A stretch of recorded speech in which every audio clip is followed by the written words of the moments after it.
الحمدللہ رب العالمین والعاقبۃ للمتقین والصلاۃ والسلام علی سید الانبیاء والمرسلین اما بعد فاعوذ باللہ من الشیطان الرجیم بسم اللہ الرحمن الرحیم۔ ہمارا موضوع ہے اعتکاف۔ آج اعتکاف کے حوالے سے جو ہماری ضروری گفتگو ہے یہ بھی سننے سے تعلق رکھتی ہے، اور اعتکاف کے حوالے سے ہر ایک کو چاہیے کہ ان باتوں پر غور و فکر کرے۔ یاد رہے اعتکاف کی 3 قسمیں ہیں۔ نمبر 1 اعتکاف واجب، نمبر 2 اعتکاف سنت، نمبر 3 اعتکاف نفل۔ اب ان کی ترتیب کہ اعتکاف واجب کون سا ہے، اعتکاف سنت کون سا ہے اور اعتکاف نفل کون سا ہے۔ سب سے پہلے اعتکاف واجب۔ اعتکاف واجب تب ہوتا ہے اگر کوئی اعتکاف کی نظر یعنی منت مانے اور زبان سے کہے کہ اللہ رب العزت کے لیے میں فلاں دن یا اتنے دن کا اعتکاف کروں گا۔ اب جتنے دن کے اعتکاف کی نظر مانی اتنے دن کا اعتکاف کرنا اس پر واجب ضروری ہے، اگر نہ کرے گا تو گناہگار ہوگا۔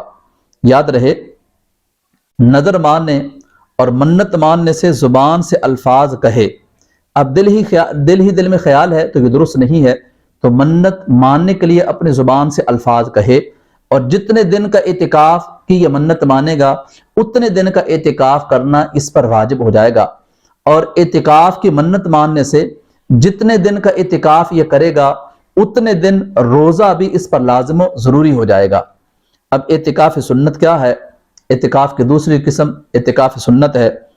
رمضان مبارک کے آخری عشرے کے اعتکاف کرنا یہ سنت موقدہ علی الکفایہ ہے۔ اگر سب نے ترک کر دیا تو سب سے اس کے حوالے سے یوں سمجھے کہ بری ذمہ نہ ہوں گے، بلکہ یہ سنت موقدہ علی الکفایہ ہے کہ اگر چند لوگ مل کر بھی ادا کر لیں تو سب کی طرف سے ادا ہو جاتا ہے، اور اگر سب نے ترک کر دیا تو پھر اس کے حوالے سے یہ ہے کہ سب کے ترک کرنے سے یہ ہر ایک سے پھر یہ سنت موقدہ سے وہ بری ذمہ نہیں ہوں گے۔ تو لہذا اگر چند لوگ مل کر اس کو ادا کر لیں تو یہ سنت موقدہ علی الکفایہ ہے، سب کی طرف سے ادا ہو جاتا ہے۔ اب یہ ماہ رمضان مبارک کے آخری 10 دن کا اعتکاف سنت موقدہ علی الکفایہ ہے۔ اب سنت موقدہ علی الکفایہ جو اعتکاف کی سعادت حاصل کرنے والے ہوتے ہیں ان پر لازم و ضروری ہے کہ 20 کا سورج غروب ہونے سے پہلے اپنی جائے اعتکاف پہ پہنچ جائیں۔ مرد حضرات ہیں وہ مسجد میں اعتکاف کرتے ہیں تو مسجد میں پہنچ جائیں، اور بہنیں اور بیٹیاں جو گھر میں اعتکاف کرتی ہیں وہ اپنے گھر کے اندر ایک جائے اعتکاف جائے نماز کی صورت بنا لیں، جگہ کو طے کر لیں اور وہاں پہ غروب آفتاب 20 کے غروب آفتاب سے پہلے جائے اعتکاف پر چلی جائیں۔ تو ماہ رمضان مبارک کے آخری 10 دن کا جو اعتکاف ہے یہ سنت موقدہ علی الکفایہ ہے۔ اب اس کے بعد جو اعتکاف نفل ہے، اب سنت موقدہ علی الکفایہ اور واجب اعتکاف کے بعد جو بھی اعتکاف ہے وہ اعتکاف نفل ہے۔ یہ 1 دن کا بھی ہو سکتا ہے، 1 گھنٹے کا بھی ہو سکتا ہے، 2 دن کا بھی ہو سکتا ہے، 3 دن کا بھی ہو سکتا ہے، جس میں جتنی فرصت ہے اس اعتبار سے یہ اعتکاف کر سکتا ہے۔ مثلا ایک بندہ یہ 10 دن کا اعتکاف نہیں کر سکا تو وہ ماہ رمضان کے 23 رمضان یعنی 21 کے بعد 23 کو اعتکاف شروع کر سکتا ہے، 25 کو شروع کر سکتا ہے، 27 کو شروع کر سکتا ہے، 28 کو شروع کر سکتا ہے، یعنی جب چاہے یہ اعتکاف کر سکتا ہے۔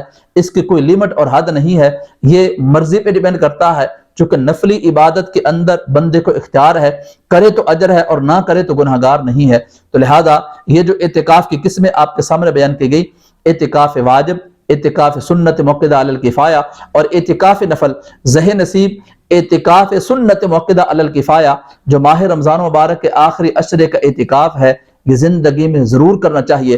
اور باقاعدہ اعتکاف کے مزید احکام ہے کہ اعتکاف کے دوران کن باتوں کا خیال کرنا ہے اور کن باتوں کا خیال کرتے ہوئے اعتکاف کو پورا کرنا ہے۔ عورتوں کے الگ سے احکام ہے اور مردوں کے الگ سے احکام ہے، تو انشاءاللہ اس کے حوالے سے مزید ہم آپ کے سامنے بیان کریں گے کہ حالت اعتکاف میں کن احتیاطوں کو لازم رکھنا ہے، کن چیزوں کی طرف غور و فکر کرنا ہے، اور اعتکاف کی غلطیاں کون کون سی ہیں جن کی وجہ سے ایک تو وہ غلطیاں کہ جن کی وجہ سے اعتکاف ٹوٹ جائے، اور دوسرا وہ غلطیاں کہ جن کی وجہ سے اعتکاف کی برکتیں زائل ہو جاتی ہیں۔ تو دونوں طرح کی غلطیوں سے بچنا یہ لازم ضروری ہے۔ اللہ کریم کی بارگاہ میں دعا ہے کہ جتنے احباب بھی اعتکاف کی سعادتیں حاصل کر رہے ہیں، ان کو صحیح معنی میں اعتکاف کو پورا کرنے کی توفیق عطا فرمائے۔ آمین بجاہ النبی الامین وما علینا الا البلاغ المبین۔